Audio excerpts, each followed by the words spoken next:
prinsipnya sih kita sepakat dengan pertimbangan-pertimbangan dari jaksa penuntut umum. Tapi yang kita nggak sepakat itu adalah dari pertimbangan-pertimbangan tersebut itu kok tiba-tiba jadi 9 bulan gitu kan. Jadi perhitungannya yang kita nggak sepakat. Tadi udah kita sampaikan, kalau pertimbangannya kita setuju, tapi masalah 9 bulannya kita nggak setuju. Karena jelas-jelas dokter itu kan bilang 3-6 bulan.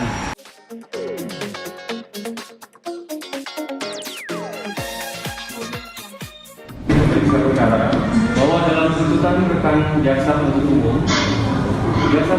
telah melakukan penuntutan kepada terdakwa yang menyatakan bahwa intinya menjatuhkan pidana terhadap terdakwa Dwi Sasono alias Dwi bin Haryanto dengan pidana penjara selama 9 bulan dikurangi masa penangkapan dan penahanan sementara yang telah dijalani.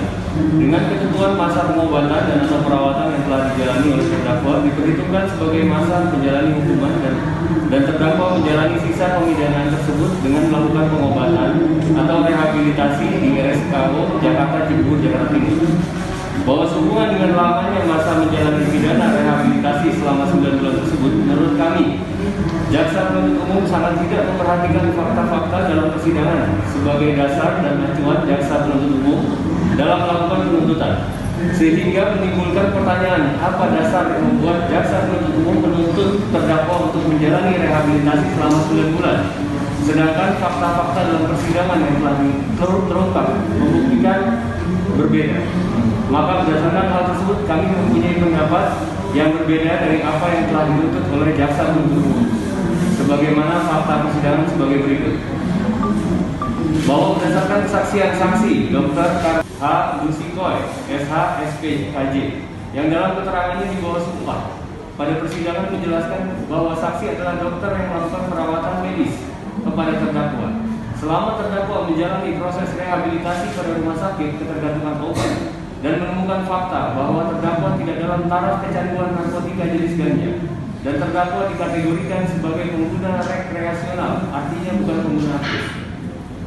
Bahwa berdasarkan kesaksian saksi Dr. Karlamia H. Lusikoy, SH, SPKJ menjelaskan dari awal perawatan kepada tersangka, saksi tidak pernah memberikan obat-obatan apapun dikarenakan tidak ada gejala khusus narkotika. Bahwa berdasarkan kesaksian saksi menyatakan bahwa untuk kasus terdakwa ini kebutuhan perawatan seharusnya paling lama 3 bulan. Sejalan dengan kesaksian saksi di atas, ahli dokter Ilyas S.A.M. juga menjelaskan bahwa untuk menentukan lamanya seorang terdakwa menjalani proses rehabilitasi, maka yang mulia majelis hakim harus dengan sungguh-sungguh mempertimbangkan kondisi dari terdakwa. Sehingga sudah sangat tepat apabila yang mulia majelis hakim mempertimbangkan keterangan ahli dari bidang kedokteran yang tertuang di dalam hasil asesmen dari tim asesmen terpadu, dan juga dapat mempertimbangkan dokter yang merawat terdakwa selama di rumah sakit.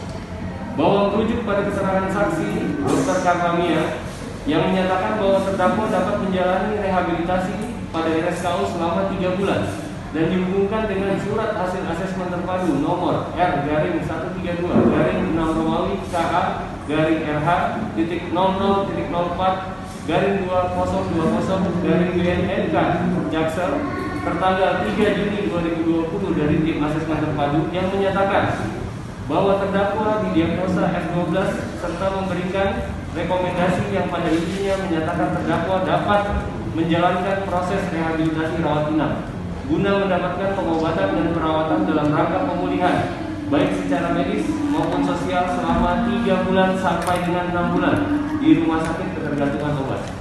Maka oleh karenanya dapat dilihat bahwa terdapat kesesuaian analisa antara kesaksian dari dokter yang melakukan perawatan dengan hasil rekomendasi dari tim asesmen terpadu yang pada intinya menyatakan bahwa terhadap terdakwa dapat menjalani proses rehabilitasi selama 3-6 bulan.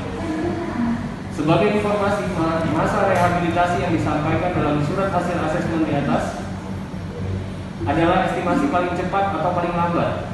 Oleh sebabnya, dengan mempertimbangkan kesaksian saksi yang meringankan Dr. Karlamia sebagai dokter yang merawat secara langsung terdakwa, maka kuasa hukum meyakini sudah sepantasnya terdakwa menjalani masa rehabilitasi selama 6 bulan.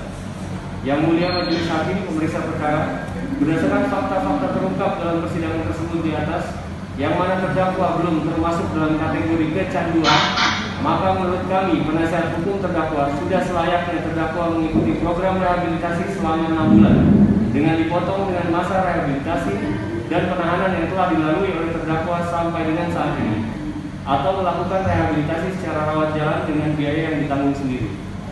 Yang mulia Majelis Hakim Pemeriksa Perkara, dari analisa hukum sebagaimana yang tim penasihat hukum sampaikan tersebut di atas, serta fakta-fakta yang terungkap di persidangan dan dengan dikaitkan dengan barang bukti serta bukti surat, maka hukuman yang paling tepat untuk diberikan kepada terdakwa adalah melanggar ketentuan pasal 127 ayat 1 huruf A dengan memperhatikan ketentuan pasal 127 ayat 2, pasal 54, pasal 103 serta ketentuan yang terkandung dalam surat edaran Mahkamah Agung nomor 4 tahun 2010 dengan namanya pemeliharaan selama 6 bulan perawatan rehabilitasi. Yang mulia Majelis Hakim Pemeriksa Perkara, saudara jaksa penuntut umum yang terhormat dan saudara terdakwa yang kami sangat banggakan, sampailah saatnya bagi kami tim penasihat hukum terdakwa untuk menyampaikan permohonan kepada yang mulia Majelis Hakim yang memeriksa dan mengadili perkara ini. Akan tetapi sebelumnya perkenankanlah kami dengan segala kerendahan hati menyampaikan dalam persidangan yang dimuliakan ini bahwa penegakan hukum secara benar dan tanpa pandang bulu sangat dipengaruhi oleh para penegak hukumnya. Penegak hukum sendiri diharapkan mempunyai kriteria-kriteria tertentu, yaitu pertama adalah moralitas dan kedua kemahiran dan keterampilan hukum yang didasarkan pada keilmuan, pengalaman, penguasaan dan kemampuannya menghadapi dan menelaah perkara. Mencapai tujuan hukum, yaitu keadilan dan kepastian hukum. Yang mulia Majelis Hakim Pemeriksa Perkara, dengan didasarkan pada seluruh fakta hukum yang terungkap di persidangan yang mulia ini, yang mulia Majelis Hakim Pemeriksa Perkara berkenan memberikan putusan kepada terdakwa sebagai berikut. 1. Menyatakan terdakwa Dwi Sasono alias Dwi bin Haryanto tidak terbukti secara sah dan meyakinkan melakukan perbuatan pidana sebagaimana diatur dalam dakwaan alternatif pertama pasal 111 ayat 1 Undang-Undang Nomor 35 Tahun 2009 tentang narkotika.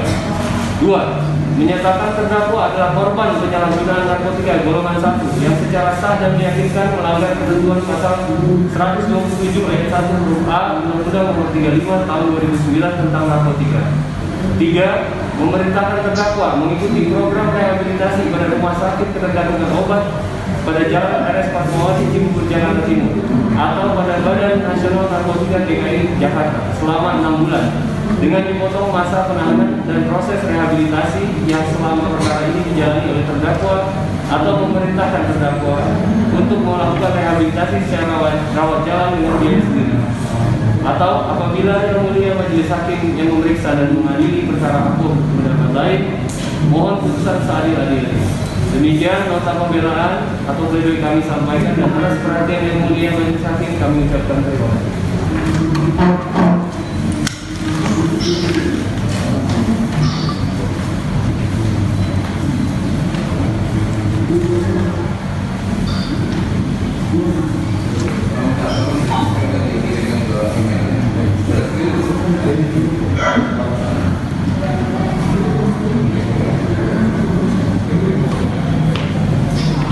Tuntutan yang mulia. Bagaimana untuk penasihat hukum terdakwa? Terima kasih yang mulia. Pada pokoknya juga nanti menanggapi apa yang disampaikan oleh jaksa penuntut umum, kami tetap pada poin kami. Untuk terdakwa ada yang perlu disampaikan atau cukup? Terima kasih. Untuk putusan, selanjutnya ada putusan. Tentunya majelis hakim perlu waktu untuk mempelajari dan menyusun putusannya. Ya. Untuk itu sebelum kami sudah harus sampaikan. Tidak ada yang Cukup yang mulia. terdakwa ada yang mau sampaikan atau cukup? Tidak ada yang mulia, cukup. Terima kasih. Ya. Ya. Baik, untuk putusan sidang berikutnya dan majelis hakim menetapkan sidang berikutnya pada hari Kamis.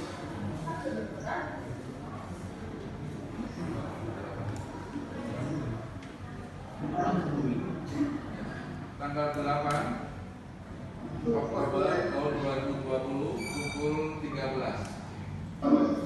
Dan rekan-rekan umum yang menghadirkan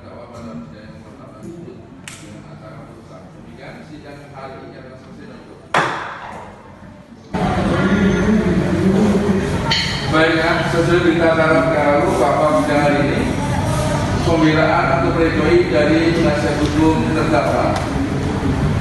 Apakah sudah siap? Pertanyaan saya apakah sudah siap? Sudah siap ya. Terus untuk FR-nya lalu udah dikasih belum? Sudah ya. Oke, silakan. Sebelumnya kami mohon izin untuk membacakan poin-poin keberatan kami saja tanpa membaca Tidak. Silakan. Oke, bismillahirrahmanirrahim. Assalamualaikum warahmatullahi wabarakatuh. Selamat sore teman-teman, terima kasih sudah menunggu juga bersama kami. Seperti kita ketahui bersama tadi, sesuai dengan rencana kita minggu lalu, kita mengajukan pledoi hari ini, yang pada intinya kita meminta majelis hakim untuk mempertimbangkan hukuman bagi saudara DS itu jadi 6 bulan. Poinnya di situ. Tapi gimana hasilnya Bang? Belum, hasilnya kan kita tadi dengar sama-sama hakim minta waktu untuk mempertimbangkan 1 minggu, jadi hari Kamis minggu depan. Padahal harusnya putusan ya minggu depan ya Bang? Ya itu putusan. Sekalian putusan juga? Itu putusan, langsung putusan nanti. Oh langsung putusan? Ya, di hari Kamis itu putusan. Apa Bang yang diharapkan Bang? Ya mudah-mudahan hakim bisa mempertimbangkan apa yang sudah kami ajukan dan mengabulkan apa yang kita minta. Boleh disampaikan sedikit Bang apa aja supaya Prinsipnya sih kita sepakat dengan pertimbangan-pertimbangan dari jaksa penuntut umum. Tapi yang kita nggak sepakat itu adalah dari pertimbangan-pertimbangan tersebut itu kok tiba-tiba jadi 9 bulan gitu kan. Jadi perhitungannya yang kita nggak sepakat. Tadi udah kita sampaikan, kalau pertimbangannya kita setuju, tapi masalah 9 bulannya kita nggak setuju. Karena jelas-jelas dokter itu kan bilang 3-6 bulan. Ahli bilang kurang lebih sama angkanya gitu ya, tapi kok jaksa tetap di 9 bulan gitu. Ini berarti apa yang dia pertimbangkan nggak sesuai sama apa yang dia tuntut gitu. terkait sidang Bang, kan ini virtual dan misalnya beliau kan ditemani istrinya Widi. Nah memang mendapatkan izin selalu Bang untuk Widi menemani Boleh, memang diperbolehkan untuk mendampingi. Kan keluarga juga boleh untuk mengunjungi kan, tapi dengan izin tentunya. Itu atas request dari Mas Dean sendiri atau gimana? Mohon maaf. Itu atas request dari Mas Wisata sendiri untuk ditemani selalu atau gimana? Wah, saya nggak tahu itu kalau itu. Tapi yang jelas dari pertama kali sidang yang saya tahu beliau selalu menemani suaminya. Bang, untuk kondisi dia sendiri gimana Bang? Terakhir kan udah nyampein tuh untuk mau pledoi. Apa tanggapan Mas DS? Ya, jadi kemarin kan kita juga pasti kan koordinasi dengan Mas DS mengenai pledoi yang disampaikan. Itu beliau sangat mengharapkan sekali gitu ya, hakim itu mengabulkan apa yang kita ajukan sehingga bisa ketemu sama keluarga dan anak, terutama anak-anaknya. Itu yang menjadi harapannya. Gimana penyampaiannya Bang? Agak sedih atau gimana Bang? Sedih pasti ada ya, namanya rasa kangen pasti ya. Tapi yang jelas semangat sih, semangat. Kita masih punya kesempatan. Mudah-mudahan majelis hakim sependapat dengan kita sehingga bisa mengabulkan apa yang telah kita ajukan. Kondisi dia sehat Bang sama istri? Alhamdulillah sehat. Olahraga tiap hari. Olahraga tiap hari? Keker badannya sekarang. Oh. Apa aja sih Bang aktivitas Mas Wisata di dalam rutan, mungkin ada cerita tadi ya? Oh ya, ini yang saya tahu ya, yang saya tahu itu yang pasti beliau itu olahraga sekarang. Lari, basket, itu aktif hampir tiap hari, kemudian menulis sekarang gitu ya. Ada beberapa catatan tulisan-tulisan itu yang dikasih ke saya gitu ya. Adik saya itu sehat alhamdulillah. Tulisan aktif. Tulisan itu akan dijadikan sebuah buku gitu atau gimana Pak? Apa hanya buat Nggak tahu ya, kalau menurut pendapat saya pribadi sih kalau jadiin buku itu pasti menarik sekali ya pengalamannya ini ya. Apa sih isinya Bang kalau boleh tahu Bang yang disampaikan di tulisan? Wah, ntar nggak seru, mendingan beliau aja yang langsung. Makanya kita doain sama-sama supaya cepat keluar, kita langsung wawancara beliau ya. Emang ada berapa banyak tulisannya? Berapa lembar gitu? Tahu saya udah 1 buku Mbak. Udah 1 buku, udah banyak gitu ya, udah banyak. Pasti kan waktu luangnya lebih banyak gitu ya, waktu luang lebih banyak. Itu banyak yang ditulis sama dia. Oke, teman-teman, makasih. Makasih Bang. Mohon doanya ya, mudah-mudahan Amin. selesai cepat kita. Amin.